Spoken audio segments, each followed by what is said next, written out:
le succès, même l'incroyable succès, parce que personne ne pensait que le film allait marcher à ce point-là, ça vous a quand même surpris? Oui, je suis choquée parce que c'est très différent d'avoir l'expérience dans le film. Je pense que le editing, c'est incroyable. Euh, et le son, I think it might have won an Oscar. All these elements were so powerful. And I think I was just watching it, you know, like that. I think no one knew how successful it would be. And, but I knew the kind of work that Ridley did. And so, in that sense, I wasn't surprised. I felt he'd made an amazing film, a very visceral, you know, experience for the audience, and a great date film, as they call it. But I think what I'm surprised about is how it has continued to attract audiences. That makes me happy. And again, I feel it's very much Ridley's very innovative work, and the kind of unpretentious film that it is. Disons que je trouve que je suis pas étonnée, mais c'est vrai que personne n'avait imaginé un tel succès. Moi, je pense que aussi au niveau de la fabrication du film, c'est assez extraordinaire ce qui a été fait au niveau du son. Ça aurait dû remporter plus d'Oscars, et pour le montage aussi a joué un rôle très important. Moi qui connaissais le travail de Ridley, j'ai pas été étonnée. Je sentais qu'il avait fait un bon film, que c'était une expérience assez viscérale, un film de rencard, hein, comme on disait. Et par contre, je suis étonnée que ça ait continué au fil des années à attirer de nouveaux publics. Mais ça, c'est vraiment l'esprit très novateur de Ridley, et aussi le film est vraiment sans prétention. C'est toujours une question un peu compliquée à poser, mais pour vous, ça s'est très bien passé. Donc on peut vous la poser. Quand est-ce que vous avez compris que votre vie allait changer? Parce que, vous le dites très bien, vous jouiez au théâtre off-Broadway. Pour vous, tourner Alien, c'était off-Broadway. Oui, voilà. C'était une expérience. Et vous vous disiez pendant tout le tournage, bon, après je retourne au théâtre. Ce n'est pas exactement ça qui s'est passé. Donc, ça, oui, j'ai envie de vous dire comment vous l'avez vécu. C'est-à-dire que du jour au lendemain, c'est vrai que vous êtes devenu une énorme star et que vous n'êtes pas retourné au théâtre avec vos copains à Off-Broadway, mais vous avez fait autre chose. Comment vous avez vécu ce changement de vie quand même assez radical et qui peut même, parfois, on le sait, hélas, dans l'histoire du cinéma, être assez dangereux? I was quite ambivalent. I turned down most interviews. I didn't want to be on the cover of magazines.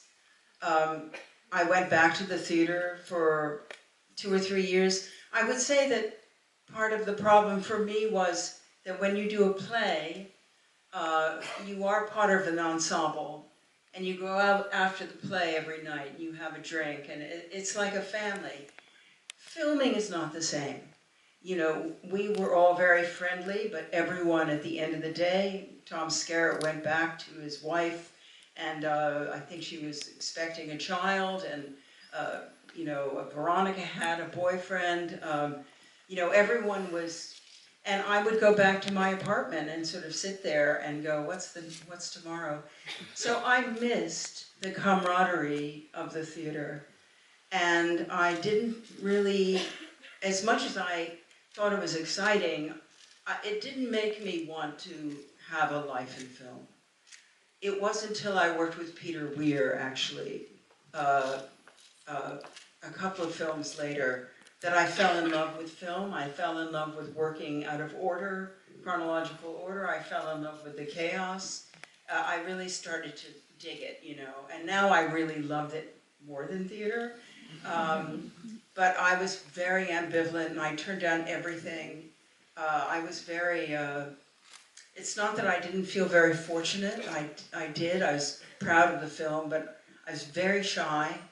And I just, it wasn't until I did Ghostbusters, I finally thought, okay, I think I can deal with people coming up to me. I'm still not very good at it, though. You know, I'm like, why me, you know? J'étais assez ambivalente juste après avoir tourné ce film-là. J'ai refusé d'ailleurs beaucoup d'interviews et d'être en couverture de magazines. Je suis retournée au théâtre pendant 2-3 ans. Ce que j'aime quand on est dans une pièce, c'est qu'on est vraiment une troupe et que le soir, après les représentations, on sort tous ensemble boire des coups, on est vraiment comme une famille. Un tournage, c'est quand même très différent, même si on a des rapports amicaux avec les personnes avec qui on travaille. Mais le soir, chacun rentrait chez soi, que ce soit Tom Skerritt avec sa femme, et je crois qu'elle était enceinte à l'époque, Véronica, elle avait un petit ami. Et moi, je rentrais chez moi dans mon appartement à me demander, bon, alors, et demain, c'est quoi, qu'est-ce qu'on fait? Et ça me manquait cet esprit de camaraderie qu'on a au théâtre. Pas forcément, du coup, ça m'a pas forcément donné envie de continuer dans le cinéma. C'est seulement 2-3 ans après, quand j'ai tourné avec Peter Weir, que j'ai pris goût à ça, à cette ambiance, que j'ai aussi réussi à me faire à l'idée de ne pas tourner dans l'ordre chronologique. Maintenant, évidemment, j'adore ça, et même peut-être encore plus que le théâtre. À l'époque, c'est pas que je m'estimais pas heureuse d'être là où j'étais, mais j'étais quelqu'un d'assez timide, et finalement, j'ai mis du temps à m'y faire, et c'est seulement au moment d'SOS Fantôme que je me suis dit, bon, ouais, ok, maintenant, j'ai réussi, j'ai accepté le fait qu'on vienne m'aborder, même si, même aujourd'hui encore, il y a toujours une partie de moi qui se demande, mais pourquoi moi? Alors vous m'avez très bien répondu, parce que le film d'après, c'est L'année de tous les dangers, de Peter Weir, avec Mel Gibson, avec Helen Hunt. C'est un film formidable d'ailleurs, mais donc il vous a fallu tout ce temps d'acclimatation. Et puis il y a une autre question, alors je vais laisser la salle vous poser des questions là-dessus, parce qu'à mon avis il y en aura, c'est que vous n'aviez pas prévu, mais vraiment pas prévu, que Alien allait devenir une franchise. Et d'ailleurs, Non. le mot n'existait pas. Le mot n'existait pas. Voilà. Ce n'est pas cool. Les sequels, non. Voilà. Donc le mot franchise n'existait pas. Et vous considériez que la suite de quelque chose était forcément un film débile. Un peu. Et Billy Wilder, qui était très drôle, disait, vous savez, moi je travaillais à Hollywood à une époque où les films n'étaient pas numérotés. C'est pas mal. Donc la question c'est, quand est-ce que vous vous êtes faite à cette idée? C'est-à-dire que Hélène Ripley allait continuer à vivre, qu'il allait avoir une suite à Alien, que vous deviez peut-être le faire. Est-ce que vous vous êtes posé la question? Enfin, comment vous avez accepté finalement cette idée de suite et de franchise? I understand. Miracle. Je suis en France, je suis en train de tourner avec Georges Depardieu, avec Dan Ovine. Nous sommes été assistants, beaucoup de pluie. And I am sent this script called Aliens. I know nothing about it. I don't know anything about Jim Cameron. Fox has not mentioned anything to me. I'm sent this script, and Ripley is on every single page. And it is the most beautifully structured script, with a real beginning, middle, and end for her. And all this humor and all this action. And I was knocked out. And I thought, someone might have mentioned this to me. And so then I ended up meeting Jim, who was very kind. He said, you know, what do you think? Do you have any suggestions? I was like, no, it's perfect. But so I didn't even think about such a thing until I read Jim Cameron's script, and it was his idea, I think. I think he and the producers, Walter and David, were talking about something else. And anyway, this Alien, you know, sequel kind of came up. And I think that Jim wrote it, and that was that. No, as soon as I read it, I went, wow. I mean, I just thought it was almost like an opera. It was so huge. It was really an amazing tour de force for the character and just the whole world. So, you know, I had to do it. J'étais donc en France en train de tourner et c'est là qu'on m'envoie donc le scénario de Aliens le retour et moi je n'avais pas du tout connaissance de ce scénario ni de James Cameron. La Fox m'en avait absolument pas parlé et je feuillette le scénario et je vois que Ripley est à chaque page et c'est un scénario en plus magnifiquement structuré. Avec de l'humour, de l'action, vraiment ça m'a renversée et je dis bah, ils auraient quand même pu m'en parler du fait qu'il pourrait y avoir une suite et quand j'ai rencontré James Cameron il a été adorable, il m'a demandé ce que j'en pensais, si j'avais des remarques et je dis bah non c'est absolument parfait mais jusque là ça ne m'avait pas effleuré qu'il puisse y avoir une suite. D'ailleurs je crois que Walter et David les scénaristes étaient sur autre chose et puis finalement donc cette idée là est arrivée et James Cameron a écrit.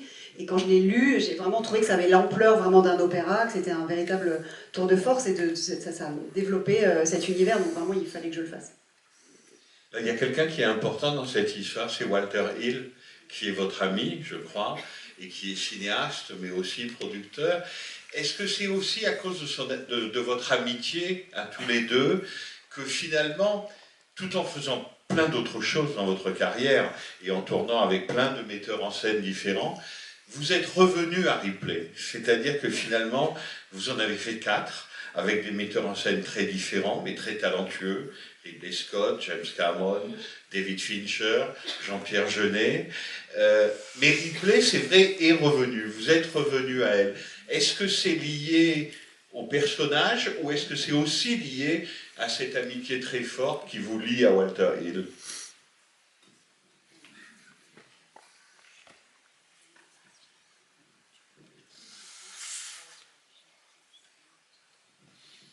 Well, I am friends with Walter and David, but I think Fox always wanted to carry on. The audience seemed to want more. I was very excited that they would pick someone like David Fincher. We didn't have a great script, and really it would have been more fair to Fincher to give him the time to develop his own script. But Walter and David always had a very good idea for the world and knew what it wasn't. And so I think I wish they'd had more power to keep the scripts that good. But in any case, it was interesting for me to continue to play the character. I am not like Ripley. But I like to visit with her. I based her on a very good friend of mine who's still very Ripley-like. But anyway, it was nice to come back every 5 years, you know, having done lots of other things and see where we were and see what this brilliant next director wanted to do with it.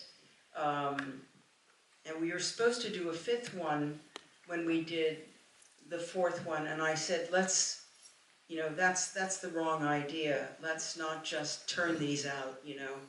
And also I'd heard that, you know, they'd made Alien versus Predator, which was why I died in Fincher's film. I haven't seen them, maybe they're wonderful, but I thought, you know, I'm sorry, but you have a great franchise and you're doing what? So that put me off. I must say. Oui, c'est vrai qu'on était amis, mais c'est vraiment parce que aussi la Fox avait envie de continuer cette saga, elle sentait un désir du public. Sur le Fincher, le scénario était peut-être pas super et je trouve que ça aurait été mieux de laisser à David Fincher le temps de développer vraiment lui-même le scénario. Mais en tout cas, Walter avait toujours une excellente idée, il avait un cap sur ce qu'était cet univers et ce qui n'était pas. Et moi j'ai aimé, ça m'a intéressé de continuer, même si je ne suis pas Ripley, je ne suis pas comme elle, et je me suis plutôt inspirée d'une amie à moi pour ce personnage. J'ai aimé y revenir tous les 4-5 ans pour faire un point, voir où on en était, est-ce qu'un nouveau réalisateur allait en faire. Il a été question d'en faire un 5e dans la foulée, mais moi je voulais pas justement que ça devienne trop quelque chose de systématique. Bon, après il y a eu Alien versus Predator, moi j'aurais dit, vous faites ça de cette saga, et j'avoue que ça m'a un petit peu repoussé. Vous pouvez d'ores et déjà lever la main et préparer vos questions, voilà, comme ça on ne perdra pas de temps. Un dernier mot, Sigourney Weaver, à propos de vos amis. Vous avez déclaré « Tout était écrit comme si le personnage principal était un homme et il n'y avait pas la scène convenue où la fille se met à sangloter parce qu'elle a peur. » Walter et David ont apporté une grande bouffée d'air frais avec cette démarche. Ils étaient féministes de nature. Et je ne parle pas ici d'un féminisme théorique, ils voyaient tout simplement le rôle de cette manière. Voilà. Et je voulais, c'est vous qui avez déclaré ça, pour leur rendre hommage, mais c'est vrai que maintenant ça serait presque naturel, ça serait sûrement beaucoup plus facile, mais à l'époque c'était quand même très nouveau.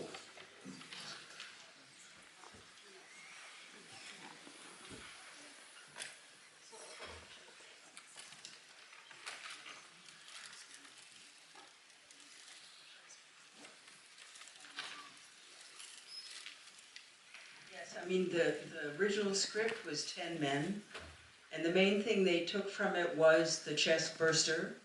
But they very quickly decided, to make it a co-ed world like our world, and it was, I'm very grateful to Walter and David and Ridley. They loved women, they loved strong women, but they weren't.